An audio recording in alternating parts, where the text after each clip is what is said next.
A dull amber haze hung over the planet's surface as the dropship's ramp hissed open. The first breath Lieutenant Colonel Marcus Vole took of Xalan 9's air tasted like iron and crushed flowers. It wasn't toxic. Readings confirmed that days ago. But it was heavy, infused with particulates from the giant fungal towers swaying in the valley below. They moved as if they breathed. His boots sank slightly into the cracked soil, spongy underfoot despite its dusty appearance. A brittle wind scraped across the landing zone, carrying the scent of decay. He paused, eyes scanning the gray-orange terrain. Crumbling rocks, shallow ravines, and clusters of oversized bioluminescent flora glowing faintly even under the daylight. Behind him, the rest of the survey team disembarked with mechanical efficiency. 12 souls, reduced from 15 after the turbulent drop through the atmosphere. No casualties, just nerves and scattered stomachs. The mission had sounded routine: establish ground camp, initiate first contact procedures, sample a local biome, and return with data. Easy, but then they saw them. They emerged from the jagged outcrops with no fanfare, no weapons, no language. Pale, willowy figures with immense, obsidian eyes and limbs too long for their frames. Their skin was a translucent ash gray, stretched tightly over bones. The aliens looked like specters, not sentient beings, and worse. They looked hungry. They didn't attack. They didn't communicate. They just watched. At first, the humans called them the Husks, a nickname born of discomfort. Marcus disliked it. These weren't corpses. They were dying, but still alive. By the third day, it became clear that they were everywhere. Dozens, maybe hundreds, sitting in clusters or laying prone in the sun, their fingers curled around nothing, their rib cages rising and falling with agonizing slowness. Some crawled from the fungal shadows as if drawn by the sound of voices or the vibration of footsteps. The research logs filled quickly. Unknown species, apparent starvation, no hostility, no apparent vocalization. Theories bloomed in the camp's command tent. Disease, crop failure, civil collapse. One crewman suggested cannibalism in a whisper. Not a scratch on them. Marcus had said aloud that night. No violence. No scavenging behavior. Just waiting. He didn't sleep well. Food was rationed from the beginning. Protocol. No local edibles unless cleared through bioanalysis, and even then, only under emergency duress. Xalan 9's plant life was abundant but chemically alien. Many samples carried compounds structurally similar to alkaloids, others with paralytic properties. Still, the irony cut deep. They were standing in a jungle of potential food, while starving beings withered a few feet away. On day 5, things turned. A storm front swept in from the northern cliffs, shorting communications with the orbital station. The relay tower sputtered, and their emergency signal failed to transmit. The rescue timeline stretched from tomorrow to maybe next week.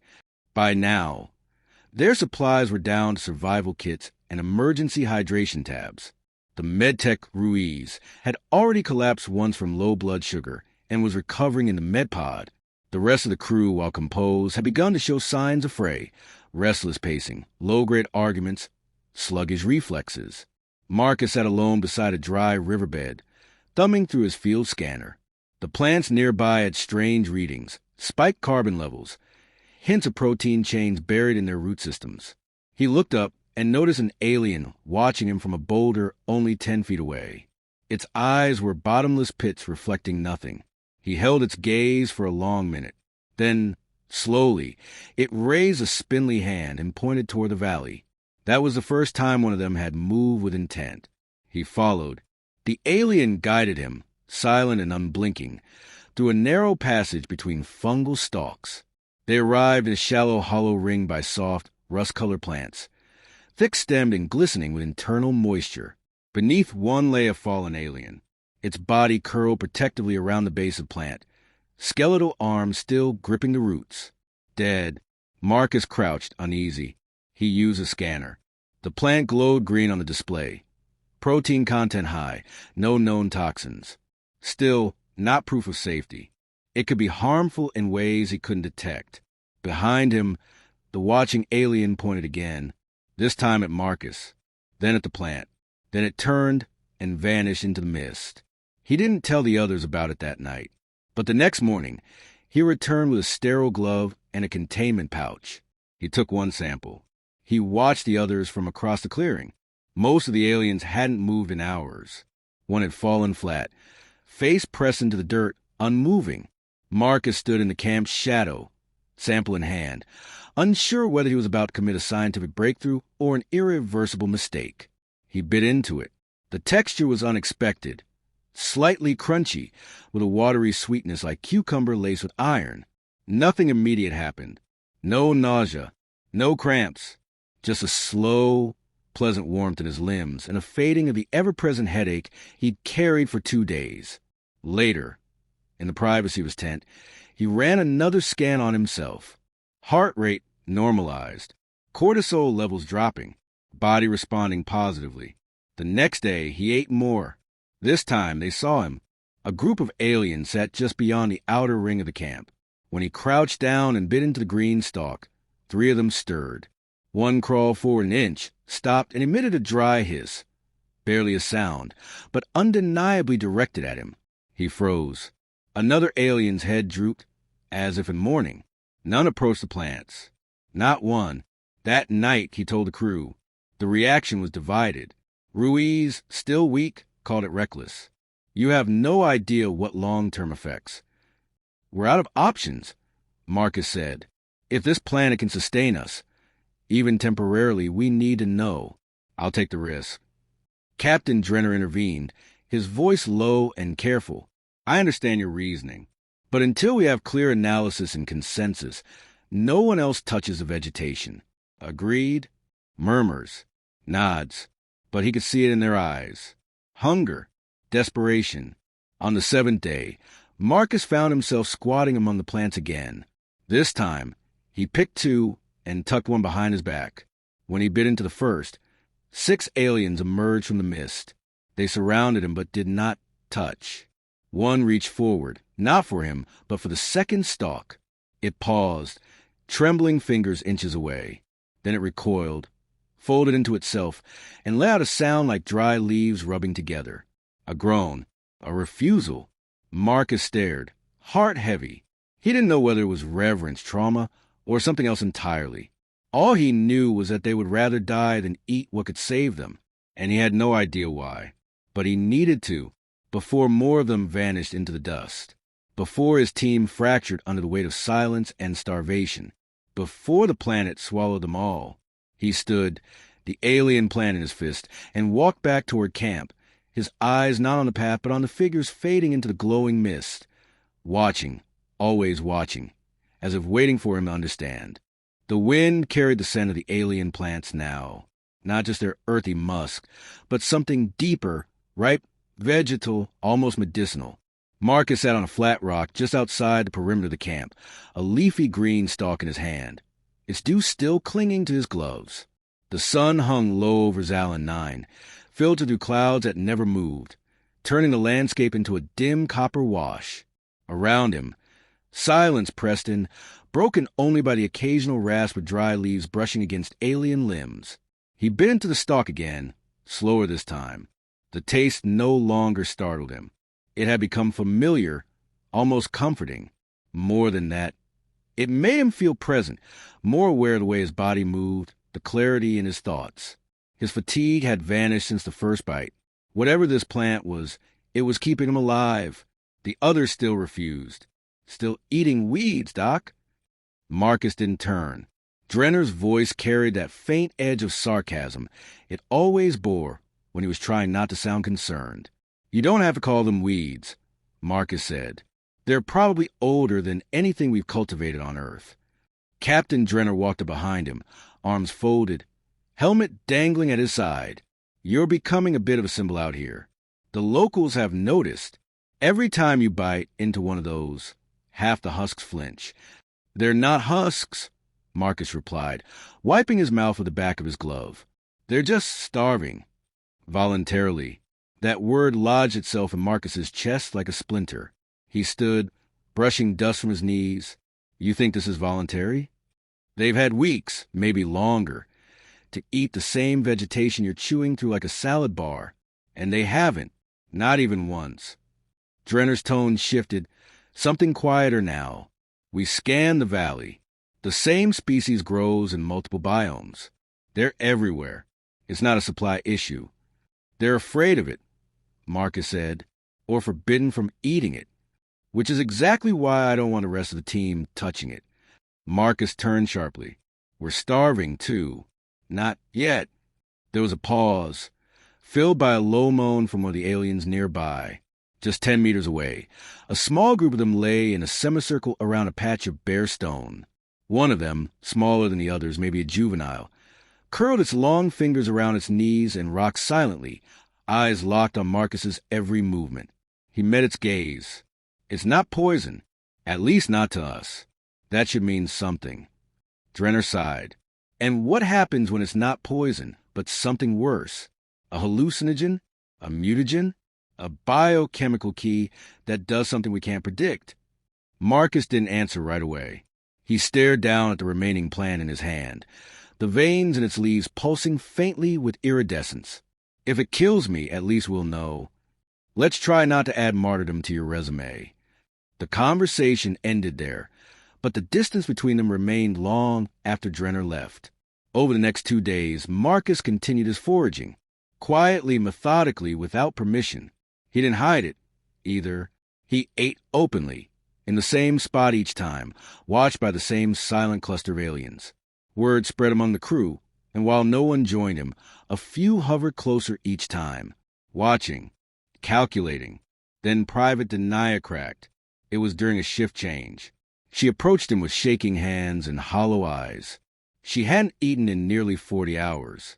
"Doc," she whispered, "if I just one bite, can I try it?" Marcus looked her over. Sweat streaked her temple.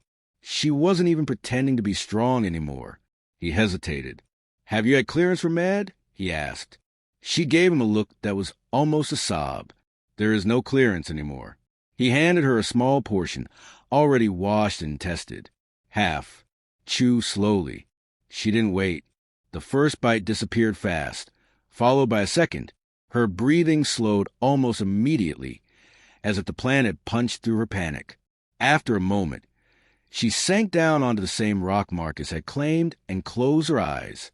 When she opened them again, there were tears. "I feel like I just slept for a week," she whispered. Later that night, Drenner found out. The fallout was quiet but intense. Denia was confined to the medpod for monitoring.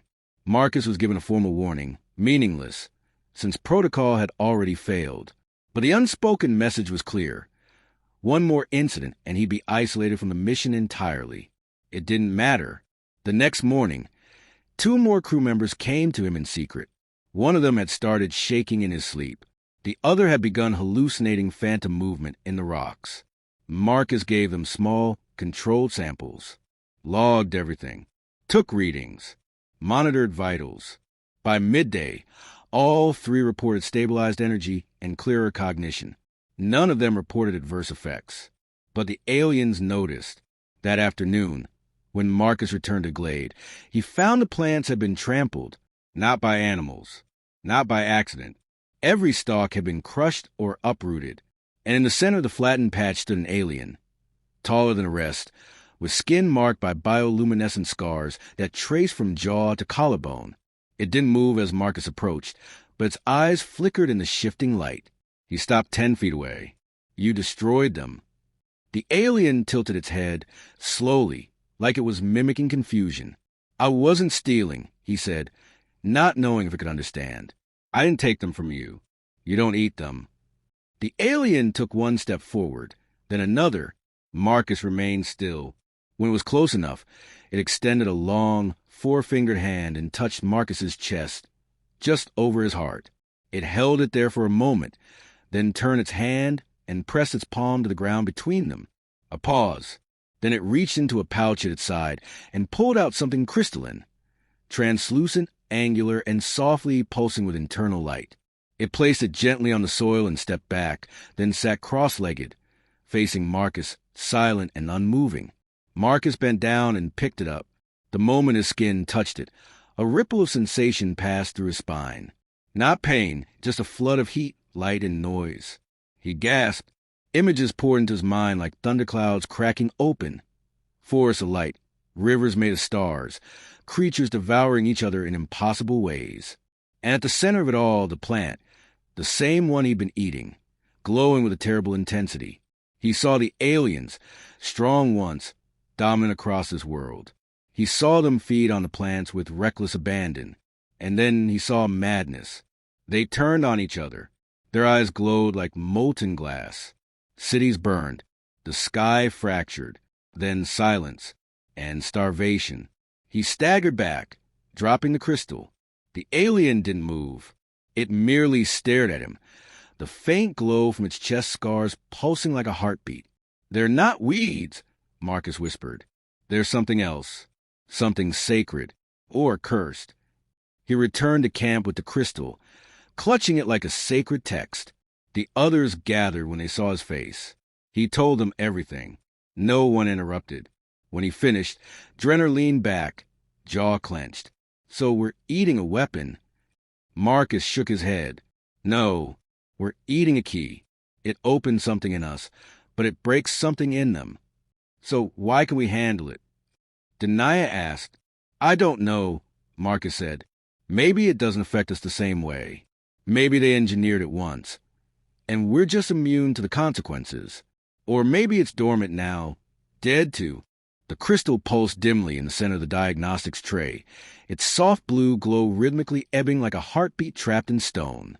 Marcus stared at it in silence, arms crossed, his thoughts a tangle of awe and unease. Every scan, every analysis came back scrambled. It wasn't just unreadable. It defied the parameters of their equipment. Frequencies outside the known electromagnetic spectrum. Energy fluctuations more akin to thought patterns than static emissions. He hadn't slept in 20 hours. Not since the vision. "What exactly are we looking at?" Drenner asked, keeping his voice low. The captain stood across the lab console, posture rigid. "You said it showed you something from their past." Marcus tapped the edge of the scanner, absent-mindedly. "It's not a recording in the traditional sense. It's like an emotional archive, a psychic impression, maybe. Not a memory I watched, a memory I felt." Drenner narrowed his eyes.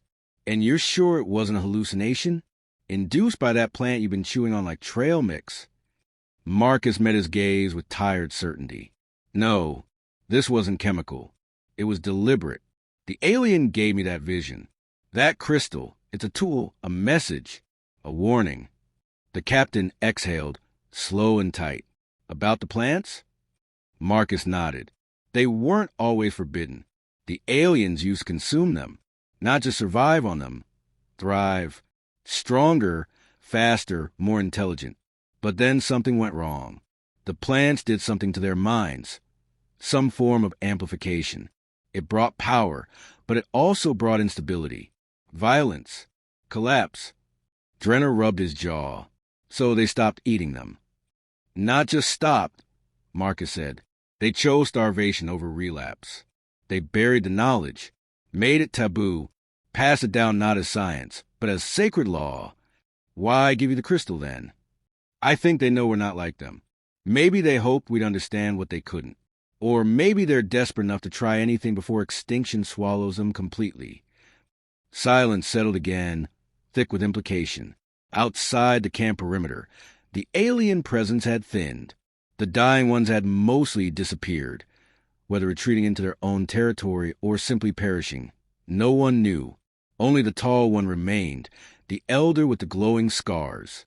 It hadn't moved since the last exchange, merely watched from a rock ledge like a statue judging the living. Denia approached the lab entrance, her pale face drawn tight. "Document. You should see this." They followed her to the outer watchpost, where Private Kim stood with a drone controller in hand. On the monitor, the valley below flickered with drone feed, infrared scans of alien gatherings. Not random, not desperate. Structured, purposeful.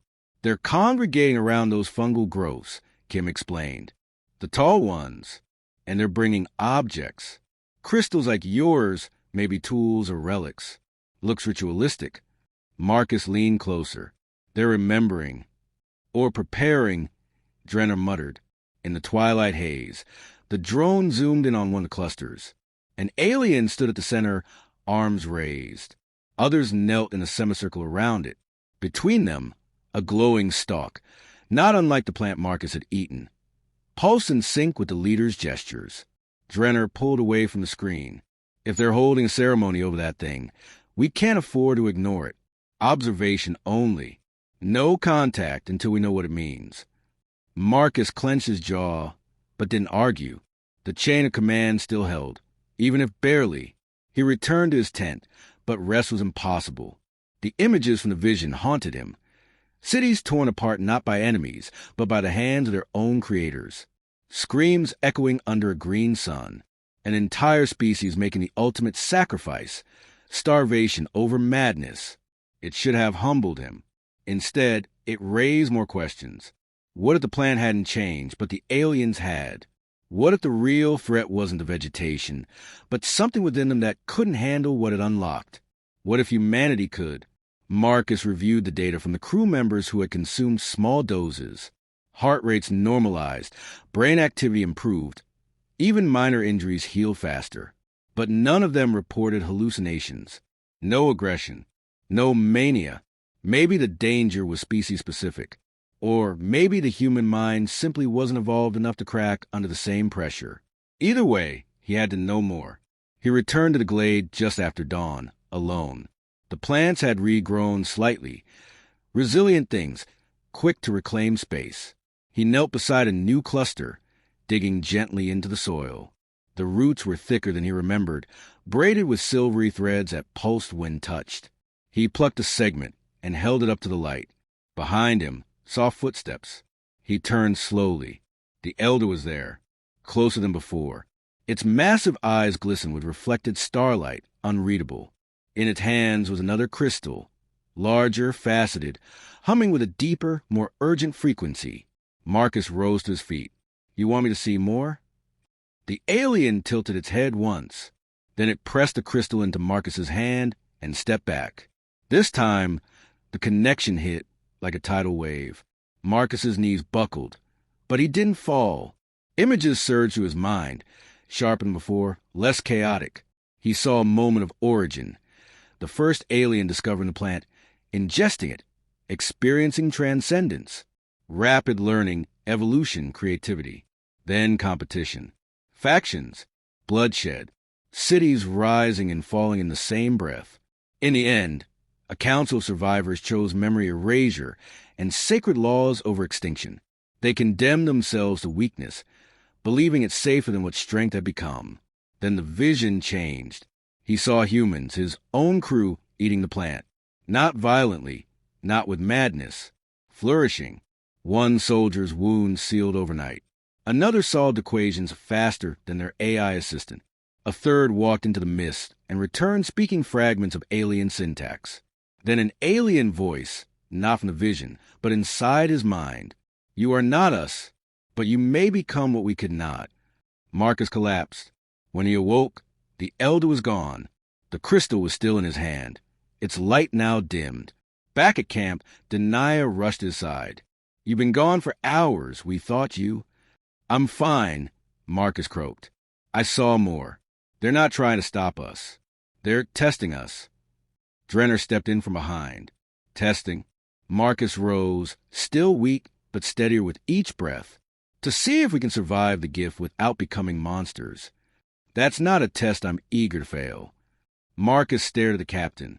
But it's not ours to reject either. Not anymore. The next day, 3 more plants bloomed in the glade. One by one, the aliens returned. No longer crawling. No longer silent. Some stood. Some even gestured. Communication was beginning. Slow, raw, and profound. And deep beneath the soil, the roots pulsed. Watching. Waiting. Marcus knew then the central conflict had changed. It wasn't just survival. It was choice. Whether humanity would inherit the hunger for power or the wisdom to starve for peace. The rain began as a whisper, fine, silver needles drifting down from the pale sky, hissing quietly as they touched the fungal canopies. In the silence that followed the visions, it felt like the planet itself exhaled, soaking the soil with something ancient and slow. Marcus stood in the center of the glade, his hands still cupped around the now dormant crystal, the weight of what he'd seen pressing deep into his bones. The crew gathered behind him, hesitant, reverent. No one spoke, not even Drenner. The air was thick with expectation. The alien elder once again seated near the ring of regrown stalks, where before it had simply watched. Now it waited, eyes locked not on Marcus, but on the earthborn strangers who had dared to eat the forbidden. Denia stepped forward first, moving to Marcus's side. "You're sure they want us to continue?" He didn't answer immediately. He looked at the regrown stalks, gleaming green veins, vibrant despite the harsh environment, and then at the aliens ringing them, seated like mourners at a burial. "They're not offering it as food," he said. "It's more than that. It's a choice, one they were too afraid to make again." "And they want us to?" she asked. Marcus shook his head. "They're letting us. There's a difference." From behind them, Private Kim adjusted the drone monitor, scanning the gathering clusters across the valley. "They're mobilizing," she said, voice edged with unease. "More aliens coming in, not just the starving ones. Taller, healthier, leaders, maybe." Drenner exhaled. "This isn't just a test of biology anymore. It's diplomacy, culture, legacy, or survival," muttered Ruiz. He stepped forward from the tense shadows. "The first time in hours he'd left the station. Half our crew is still starving. The other half is watching the blessed ones get sharper, stronger. Their eyes are clearer. Wounds are healing. You think they haven't noticed the difference?" He wasn't wrong. Those who had eaten the plant, even in moderation, were changing. Not grotesquely, not rapidly, but undeniably. Marcus himself had noticed it. An ease of thought, a sharpness in detail. He recalled conversations word for word. He felt heat patterns through gloves. When he touched soil, he felt the vibrational hum of the fungal network beneath his feet. It wasn't magic. It was enhancement, and it terrified him. "Information's not dangerous," Denia said, her voice firm. "But the way we use it is." Drenner gave a short nod.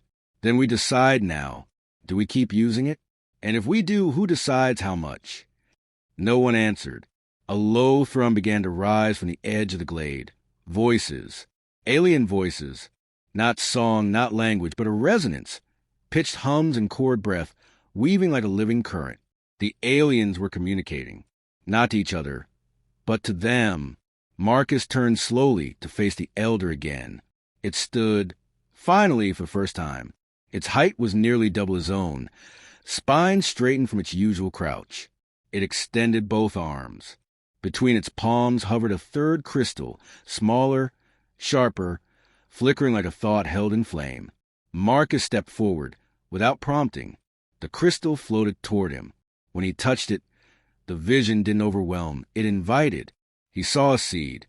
Earth, in its earliest days, a pale blue orb wrapped in storms. The plant, the same species, growing among alien ruins.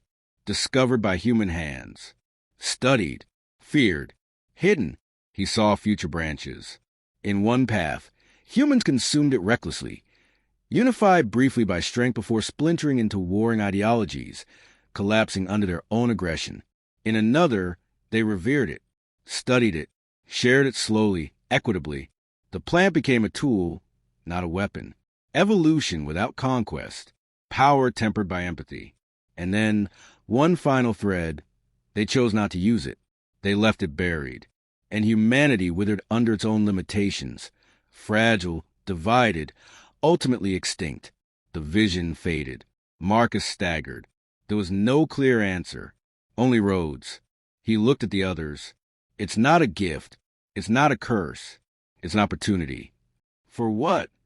Ruiz asked. To become more than we are, or less, Marcus replied. It depends on how we carry the weight. Silence stretched, thick with consequence. Then Denia stepped forward, pulled a sample from the stalks, and placed it in a sealed case. Then we start with understanding. Kim nodded. Controlled study. Measured doses. Monitored trials. No secrets, Drenner added. If one of us changes, we all know. Ruiz hesitated. And what about them? He gestured to the aliens, now silent once more. They've seen this play out. If they know where it leads, why not stop us? Marcus looked to the elder. Because they lost the right to choose. They sealed their fate in fear. But us? We still have time. We can choose the kind of future we want. As if an answer, the elder reached down and scattered a handful of tiny black seeds across the glade floor. With the rain soaking the soil, they immediately began to take root. Tiny sprouts curling up toward the alien sky. The humans watched in breathless silence as life took hold. Life that carried potential, promise, and peril in equal measure. Later that night, as the crew began constructing a new research perimeter around the glade, Marcus stood at the edge of camp, looking out over the valley. Drenner joined him, arms folded. "You think we're ready for this?" the captain asked. "No," Marcus replied. "But maybe that's the point. Growth starts where certainty ends." Drenner smirked faintly. "I'll put that on the next mission patch." Above them, the sky cleared briefly, revealing the sharp gleam of their orbital vessel drifting through the atmosphere like a watchful eye. Communication had returned. Rescue was inbound, but none of them were ready to leave. Not yet. Not while there was still something worth choosing.